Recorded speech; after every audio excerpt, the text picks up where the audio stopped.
Atenção! Começa agora uma teleaula de gestão de pessoas do curso Profissionalizante. Você vai assistir a teleaula de número 3. Bons estudos!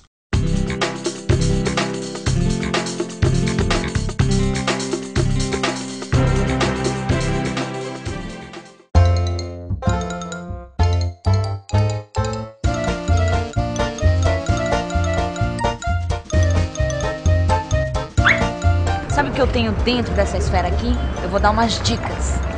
O que tem aqui pode prejudicar o seu trabalho. Pode prejudicar o trabalho das pessoas. O bem-estar dos funcionários, o relacionamento entre as pessoas, o ambiente de trabalho.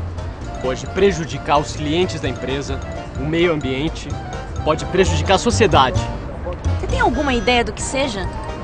Desânimo? Inveja? Uma bola de cristal. Um tratamento de beleza. Por favor, pode abrir. Problema? E você aí? Tem algum problema? Então está no lugar certo. Investigação de problemas. Esse é o assunto dessa teleaula. Vamos ver o que é um problema, o que pode ser considerado um problema no trabalho e quais os 4 passos para a investigação acerca de um problema.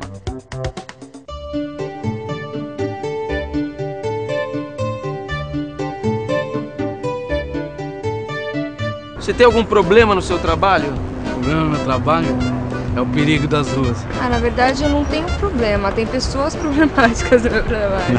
Quando eu não consigo resolver na hora, eu acho que é um problema. Primeiro, se eu não sei fazer, eu começo a transpirar e fico nervoso. Como você sabe se é um problema? Porque eu levo pra casa e não consigo resolver, então tudo que eu faço na hora não é problema, mas que tira o sono, acho que é um problema. E você, sabe quando está diante de um problema? Podemos dizer que está acontecendo um problema toda vez que um serviço ou um produto não satisfizer os padrões fixados em comum acordo entre o fornecedor e o cliente, ou quando a atuação das pessoas afetar negativamente os trabalhadores, o meio ambiente físico e social. Serviço mal feito. Quando recebe mal uma pessoa. Mau atendimento, né? Produtos de má qualidade. Uma frigideira que não está com o cabo bem firme pode causar uma queimadura. Clima ruim entre um grupo de trabalho. É quando você tem a inveja um do outro, né? A mentira, aos poucos, ela vai corroendo o ambiente de trabalho. Acho que é negativo. Alto índice de acidente de trabalho. LER, lesão por esforço repetitivo. Serviço executado de maneira insatisfatória. Fabricação de um produto de má qualidade. Clima desfavorável de um grupo ou pouca disposição para o trabalho. Alto índice de acidentes de trabalho. Estes são alguns exemplos de problemas. Mas como concluir se um episódio é de fato um problema? Para concluir se um episódio é um problema, é preciso perguntar-se: prejudica meu trabalho ou o trabalho das pessoas? Prejudica o bem-estar dos funcionários? Prejudica o ambiente de trabalho? Prejudica os clientes da empresa, prejudica o meio ambiente, prejudica a sociedade. Se a resposta é sim para uma ou várias dessas perguntas, então você provavelmente tem um problema. Um problema é, na verdade, a diferença entre o que é e o que deveria ser. Tá certo? E é por isso que eu preciso, ao identificar este fato, essa diferença, agir diretamente corrigindo essa diferença, para evitar que os problemas cresçam e depois eu tenha retrabalhos e um consumo de energia muito grande para consertar essas questões.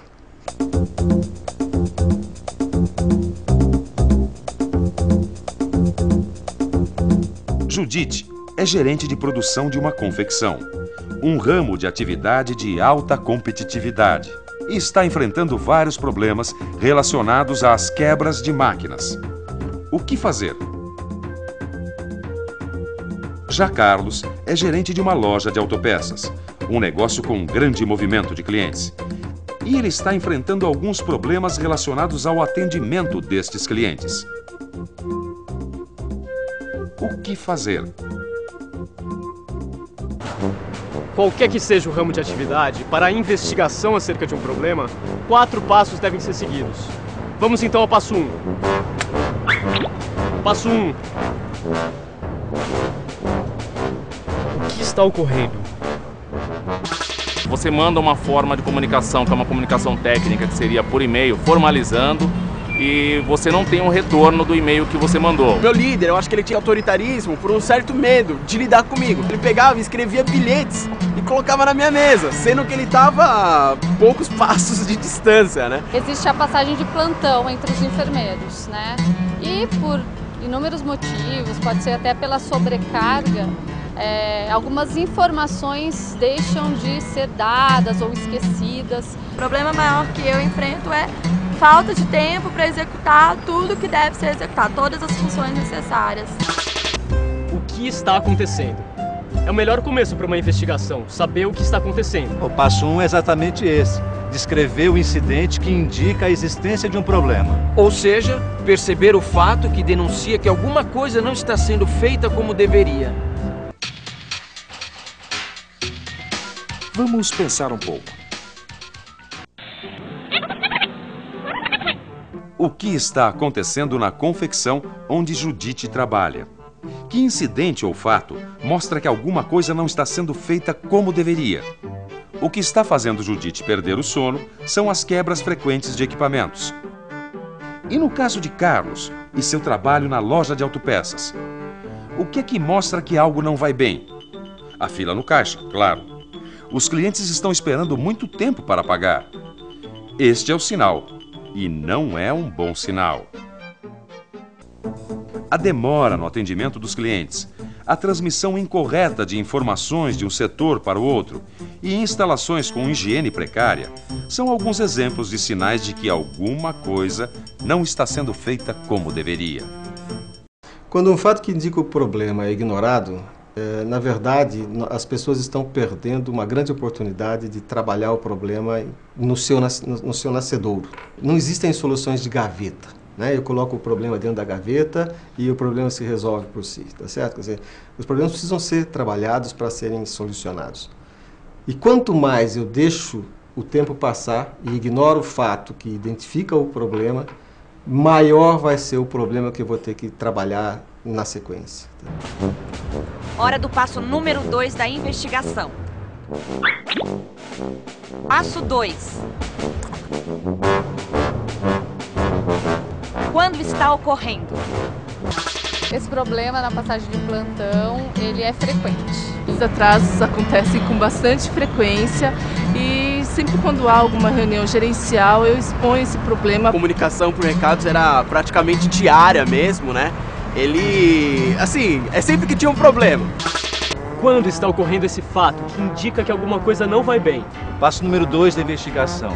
É preciso indicar quando o problema ocorre. Em que época teve início? Se ocorre com frequência ou só em determinadas ocasiões? Vamos pensar um pouco. No caso da confecção onde Judite trabalha, a quebra dos equipamentos acontece quando o trabalho aumenta e quase sempre alguns dias antes da manutenção preventiva. Na loja de autopeças onde Carlos trabalha, o problema acontece nos dias de grande movimento, normalmente no fim e no começo do mês. Durante o passo 2 da investigação, pode-se descobrir que a demora no atendimento aos clientes acontece em dias determinados. Que a transmissão incorreta de informações entre os setores começou quando substituíram o profissional responsável. Que as quebras de máquinas acontecem alguns dias antes de se efetuar a manutenção preventiva. E que a higiene precária coincide com dias de pico de movimento. Cada uma dessas alternativas indica um encaminhamento diferente para a solução do problema. Vamos adiante na investigação. Passo 3. Passo 3.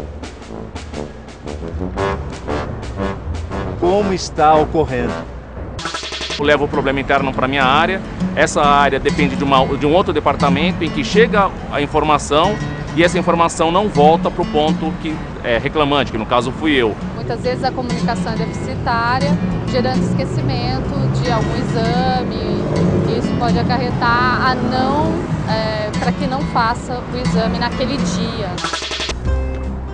No terceiro passo, é preciso especificar como o problema está ocorrendo. Aí a comparação ajuda bastante. A comparação entre a forma ideal, como as coisas deveriam acontecer e a maneira como de fato estão acontecendo.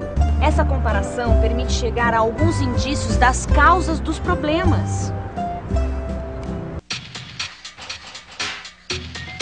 Vamos pensar um pouco. Como está ocorrendo? Na confecção, Judite deve saber quais os defeitos apresentados pelos equipamentos e como esses equipamentos têm sido manipulados pelos funcionários. Na loja de autopeças, Carlos deve descobrir quanto tempo os clientes, em média, esperam para ser atendidos e tentar descobrir por que isso está acontecendo.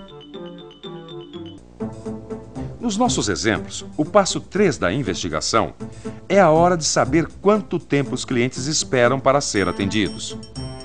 Quais informações estão sendo transmitidas incorretamente? Qual o defeito apresentado pelo equipamento e como ele tem sido manipulado? E quais são as falhas relativas à higiene? Último lance da investigação, passo 4. Quem está envolvido? O último passo consiste em apontar quem está, direto ou indiretamente, envolvido com o problema. Vamos pensar um pouco.